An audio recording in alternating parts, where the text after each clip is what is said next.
El bosque. Hace algunos meses mi sobrina me dijo que quería conocer un bosque porque había escuchado y visto mucho acerca de bosques, pero nunca había estado en uno. Cerca de la ciudad hay un bosque, así que decidimos llevarla. Caminamos un buen rato dentro del bosque y al estar ahí ella pudo percibir el aire fresco, tocar muchos de los árboles, escuchar a las aves cantar y a las hojas moverse con el viento. Ella experimentó lo que es un bosque. Después de caminar durante un buen rato, ella quedó cansada, pero contenta porque por fin había podido conocer un bosque. Ella pasó de conocer un bosque por lo que otros le decían y por cómo se veía en fotos, a conocer el bosque porque ella misma lo había experimentado y había sentido lo que es estar dentro de él. Desde ese día, ella ya supo lo que es un bosque. ¿Sabes? Esto que viví con mi sobrina me hizo pensar en que a muchas personas les sucede lo mismo cuando se refieren a Dios. Algunos han conocido a Dios por lo que sus padres, abuelos u otras personas cercanas les contaron acerca de lo que es Dios. Otros nacen en hogares con papás cristianos y son enseñados a pensar, hablar, comportar y actuar como cristianos. Han sido programados para repetir versículos bíblicos dependiendo de la circunstancia en la que se encuentren e imitan o repiten las obras de personas que están dentro de la iglesia, pero viven con muchos conflictos existenciales, pues la mayor parte de lo que está en su mente no tiene sentido para ellos mismos y no coincide con lo que hay en su corazón, por lo que reprimen muchas de sus dudas y deseos porque se les ha prohibido expresar algún tipo de emoción o sentimiento, pues piensan que esto es malo. También encontramos a quienes después de observar, analizar y estudiar sistemáticamente el universo y todo lo que su mente les permite entender, llegan a la conclusión de que hay un Dios creador de todo, pero por más que buscan, no saben cómo llamarlo, puesto que no lo ven. Hay también personas que a todo lo que ellos consideran espiritual le llaman Dios, porque les hace sentir misticismo y ven a Dios como un amuleto que se ponen y quitan dependiendo de lo que necesiten, y eso les hace pensar que están experimentando a Dios. Y por último encontramos a personas que sencillamente dicen: no lo conozco, no lo veo, entonces no existe. Todas estas personas tienen algo en común con el relato de mi sobrina y el bosque, y es que todas ellas conocen a Dios desde fuera, desde lejos, desde una foto muerta. Ninguno de ellos ha conocido a Dios en persona, no han olido, caminado ni experimentado de los frutos de Dios. No saben cómo se llama, pero sobre todo ninguna de estas personas ha experimentado el deleite en Dios. Seguramente has escuchado a personas que dicen: a Dios llámale como tú le quieras llamar, pero esto también es ignorancia, porque es como si alguien que dice conocer a tu padre, en vez de llamarle por su nombre, le llama como él quiere o como a él se le ocurre. Si alguien conoce a tu padre, le llama por su nombre y no con cualquier otro nombre. Tú mismo le llamas a tu padre por su nombre y no inventas un nombre nuevo diariamente para referirte a él. Lo mismo pasa con Dios. Pero al igual que en el relato de mi sobrina con el bosque, cuando una persona se adentra en la presencia de Dios, puede convivir con Dios, experimentar los frutos de Dios, llamarle a Dios por su nombre y deleitarse en Dios. Si tú eres una persona que se identificó con los tipos de personas mencionados anteriormente, debes poner atención a lo que sigue, y creo que aún más si eres una persona que desde niño se considera cristiano o que lleva muchos años practicando el cristianismo. Hablemos de conocer a Dios en persona. Los hombres naturales no podemos ver a Dios directamente. Esto es a causa de nuestro pecado, por lo que ningún argumento humano, por muy bueno y exacto que sea, será capaz de abrir nuestros ojos para contemplar y conocer a Dios. No importa cuánto nos expliquen acerca de Dios, nuestra mente natural no es capaz de ver a Dios debido a que la naturaleza de Dios y del hombre son opuestas. En un inicio no fue así. El hombre convivía con Dios en el Edén, pero cuando el hombre pecó, murió, y eso trajo como consecuencia para todos los hombres, incluidos tú y yo, que no podamos ver a Dios en persona como lo fue en el plan original.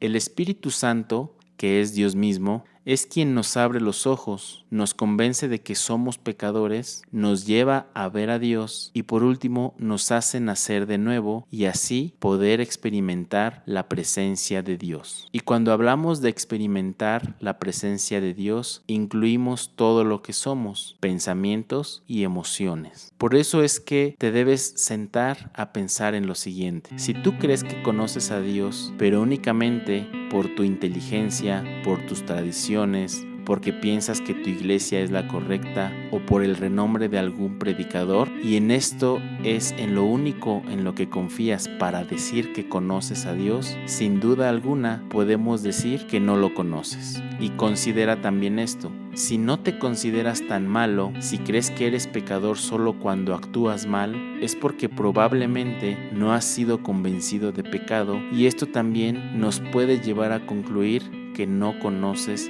a Dios. Hay muchos teólogos que están igual que los deístas, es decir, que han estudiado a Dios como si éste estuviera en la cama de un quirófano, han explicado a Dios desde un entendimiento meramente humano, pero conocen a Dios desde fuera, desde lejos, y nunca le han conocido en persona, pues nunca han nacido de nuevo. Es como cuando ves el bosque desde afuera, pero nunca has caminado dentro de él. Es común encontrar a líderes y laicos dentro de iglesias cristianas que por años han practicado algún tipo de ministerio, pero nunca han conocido a Dios. Y es aún más común encontrar a personas que desde niños están en una iglesia cristiana, pero no conocen a Dios. Este último era mi caso. Para continuar, debes saber que quien nos busca para llevarnos a conocer a Dios es Dios mismo. Dios es quien nos abre los ojos para poder verlo a Él, pero no solo eso. Nosotros podemos ver a Dios por medio de Jesús, porque Jesús, quien es Dios mismo, encarnó en este mundo. Es decir, no fue creado en este mundo, sino que Él siempre ha existido, pero vino a este mundo como hombre de carne y hueso, para darse a conocer, para pagar por el pecado que nos mantenía lejos de Dios y para llevarnos a una relación personal con Dios. El que me ha visto a mí, ha visto al Padre. Nadie viene al Padre si no es por mí. Yo soy el camino, la verdad y la vida. Todas estas afirmaciones fueron hechas por Jesús. El hombre que verdaderamente ha conocido a Dios sabe que si un día conoció a Dios en persona, no fue por sus propios esfuerzos, por su inteligencia o por sus méritos, sino que sabe que conoce a Dios porque Dios mismo le llamó. Una persona que conoce realmente a Dios nunca va a expresarse con frases como me hice cristiano, me convertí al cristianismo, me cambié de religión, pues sabe que si ha conocido a Dios es exclusivamente por la obra de Dios, y esta obra la conoce como gracia y por lo tanto se va a expresar de la siguiente manera: gracias Padre, porque un día me alcanzaste y no te diste por vencido conmigo, toda la gloria sea para ti. Y por supuesto, una persona que conoce a Dios lo conoce por su nombre y no por cualquier otro nombre. ¿Y tú conoces a Dios? El que conoce a Dios también ha experimentado los frutos y el deleite en Dios. Los frutos, sin duda alguna, son la evidencia por excelencia para saber si alguien conoce a Dios. Jesús mismo nos dijo: por sus frutos los conoceréis. Así como cuando caminas dentro de un bosque, hueles, escuchas y percibes todo lo que hay en él, incluyendo a las ardillas y a los pajarillos, de la misma manera, quien conoce a Dios y se adentra continuamente en el bosque de Dios, sabe a qué huelen, cómo se sienten y cómo son el amor, el gozo, la paz que produce el Espíritu Santo, quien es Dios mismo. Quiero mencionar un par de cosas que confundimos comúnmente con los frutos del Espíritu Santo. La primera es la religiosidad. Alguien puede ser muy disciplinado, comprometido y puntual en sus reuniones religiosas, pero esto no necesariamente es un fruto del Espíritu Santo. Las personas por naturaleza somos religiosas y nos gusta adorar a todo, menos a Dios. La segunda cosa que confundimos es la moralidad.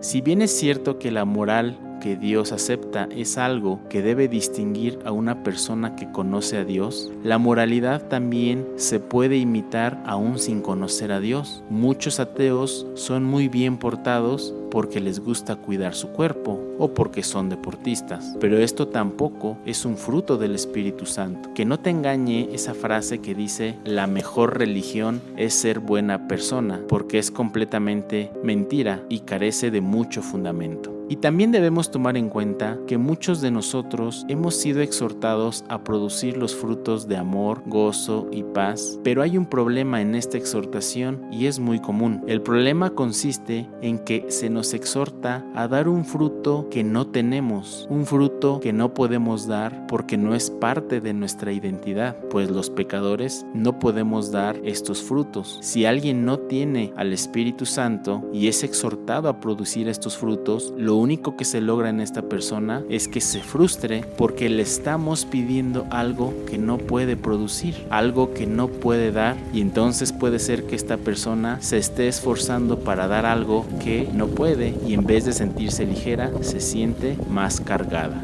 Gálatas 5 es muy claro al decirnos que los frutos son del Espíritu Santo y son producidos por Él y no por nosotros. Muchos de los que asisten a iglesias cristianas no han nacido de nuevo y por lo tanto no pueden producir estos frutos. Asimismo, invitar a un ateo para que produzca estos frutos y se goce en Dios es pedirle peras al olmo, por lo que tengamos cuidado en invitar a alguien a producir un fruto que no puede producir.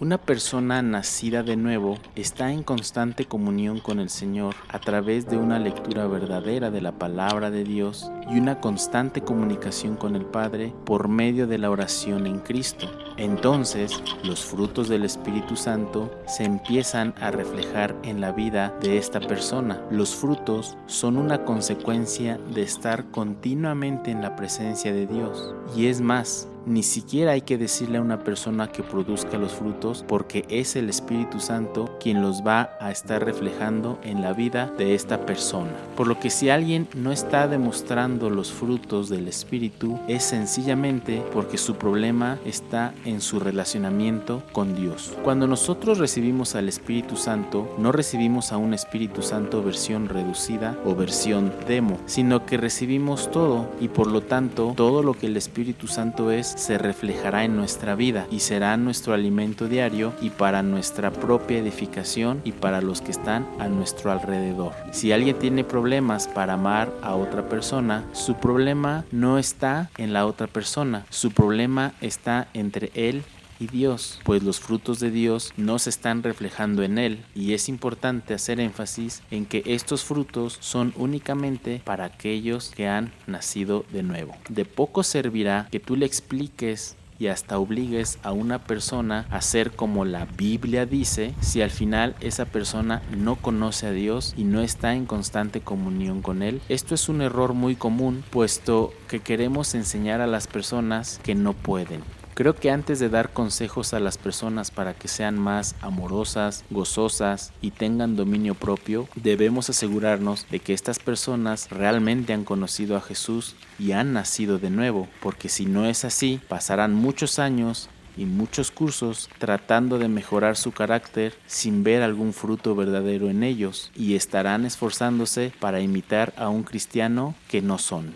Entonces, ¿cómo sabemos si realmente conocemos los frutos del Espíritu Santo y no una falsificación de ellos? Primeramente, debes estar seguro de que conoces a Dios conforme lo que dijimos anteriormente. Y segundo, hagamos un pequeño diagnóstico de nuestras vidas. Hablemos del amor. ¿Te sientes amado en este momento? Por lo general, te sientes amado, y esto, aun cuando no hay alguien a tu lado.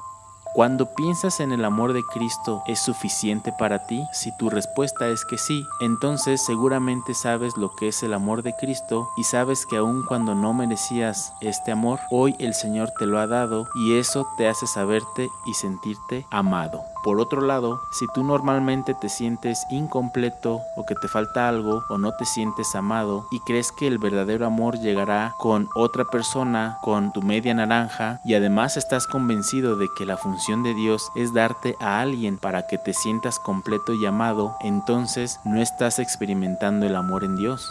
Hubo una mujer que había tenido varios esposos y ninguno la llenó, pero cuando conoció a Cristo, Él le fue suficiente. Esto no significa que Dios está en contra de que tengamos amigos o familia. Al contrario, Dios nos muestra que la amistad y el matrimonio serán posibles para el hombre que lo ama a Él primeramente, pues sabe que quien lo ama primero a Él, entonces podrá amar a su amigo, a su padre, a su madre, a su esposa, a su esposo, a sus hijos e incluso a sus enemigos. El que conoce el amor de Dios y está continuamente en su presencia, sabe y siente que es amado en cualquier circunstancia y etapa de su vida. Cuando es niño, cuando es adolescente, cuando es soltero, cuando es casado, cuando es viudo, cuando es padre, etc. Y también cuando está solo o cuando está en medio de muchas personas. La paz.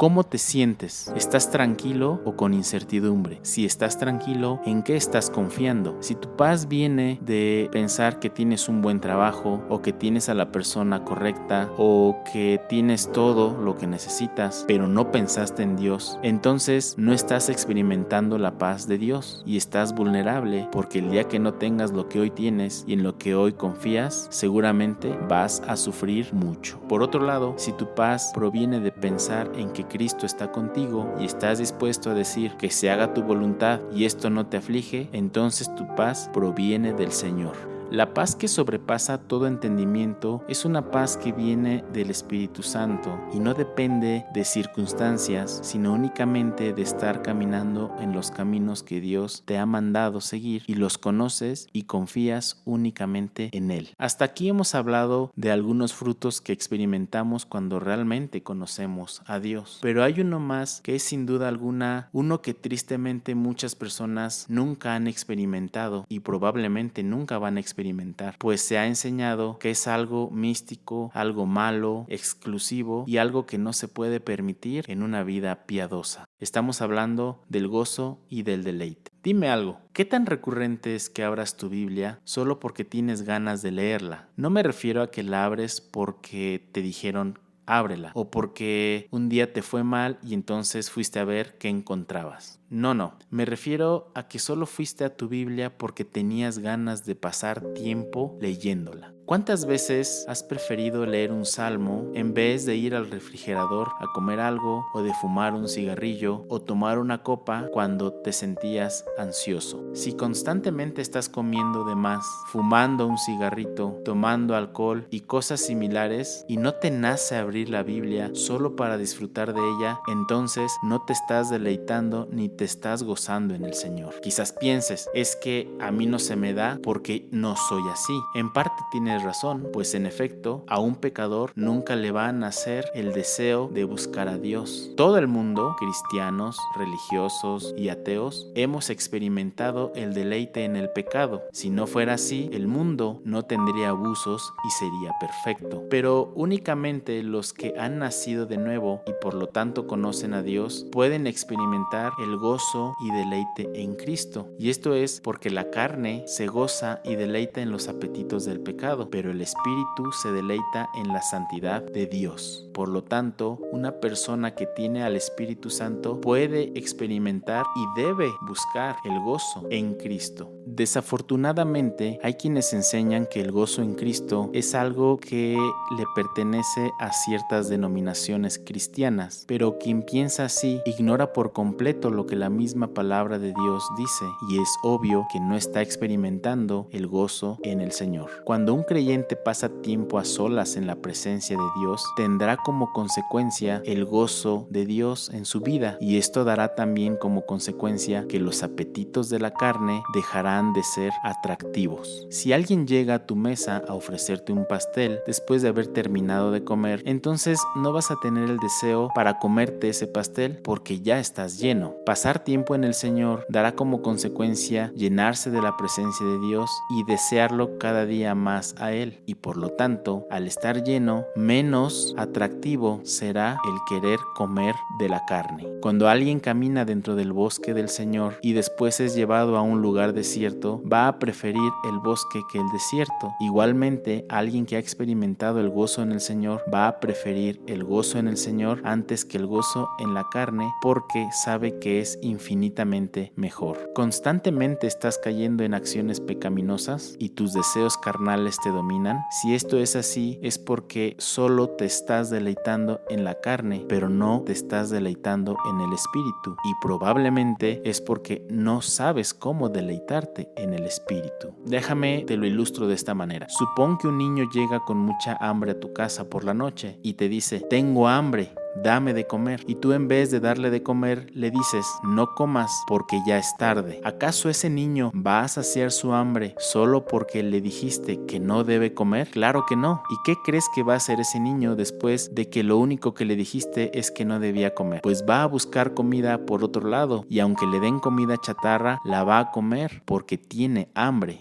Muchas veces nos pasa lo mismo en nuestras vidas. Tenemos hambre y cuando pedimos ayuda en nuestras casas o iglesias, en vez de que se nos enseñe a llenarnos en el Señor, lo que recibimos es una prohibición de nuestra hambre y se nos dice: no lo hagas porque está mal. Pero obviamente seguimos teniendo hambre y entonces recurrimos a llenarnos de la comida chatarra de la carne. Es por eso que muchas personas que de pequeños iban a la iglesia se alejan, porque nunca logran satisfacer su vida en el Señor, pero sí la logran satisfacer, entre comillas, en el mundo. Si hacemos lo malo es porque disfrutamos hacer lo malo, nos deleitamos en hacer lo malo. El problema no está en que desconozcamos que estamos haciendo algo mal, pues aún sabiendo que está mal, lo vamos a hacer. El problema está en que tenemos hambre y deseo por lo malo, y nuestra carne va a buscar cómo satisfacerse. La solución para no caer en estos deseos carnales no está en reprimir o prohibir el deseo carnal. La solución está en reemplazar el deseo carnal por un deseo espiritual. Es decir, no vamos a llenarnos de cosas carnales, sino de cosas espirituales. El hambre tiene que ser saciada de una u otra forma. Cuando una persona se sumerge diariamente en la Biblia solo para estar más cerca de su Dios, es cuando el gozo y el deleite comienzan a ser una realidad en su vida. No podemos alcanzar el gozo en el Señor solo porque alguien nos diga: gózate.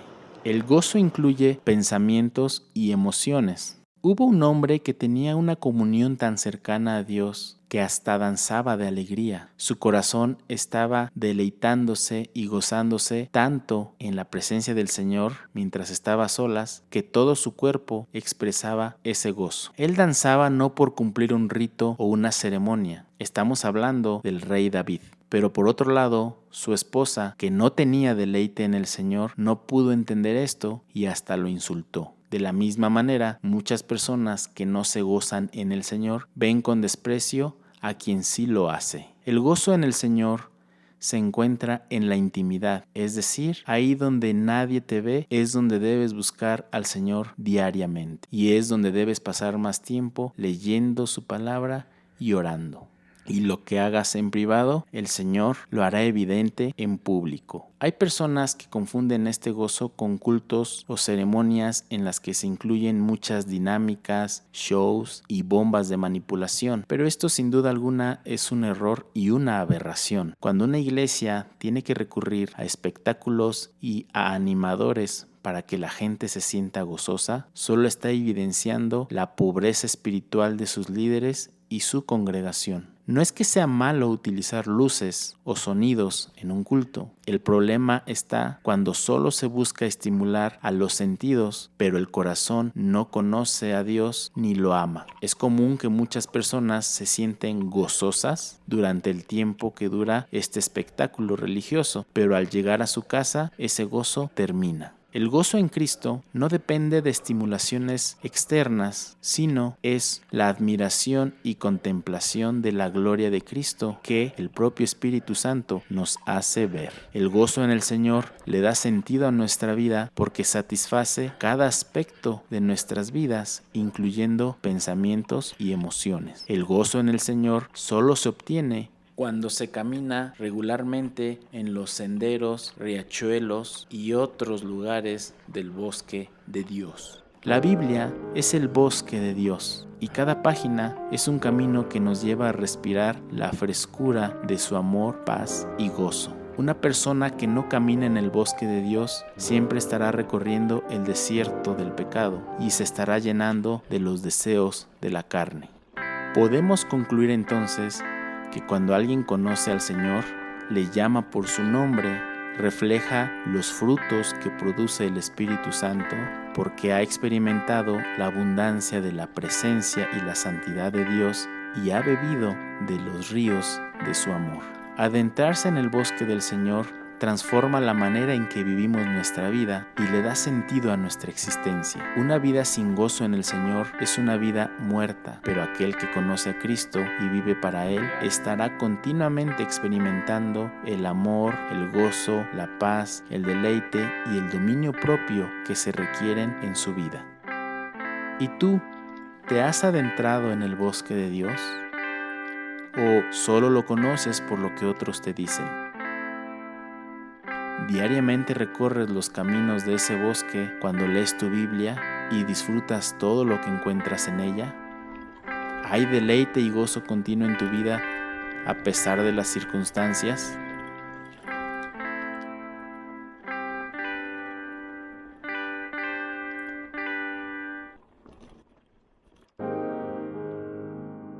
Aunque la higuera no florezca, ni en las vides haya frutos, aunque falte el producto del olivo, y los labrados no den mantenimiento, y las ovejas sean quitadas de la majada, y no haya vacas en los corrales, con todo yo me alegraré en Jehová, y me gozaré en el Dios de mi salvación.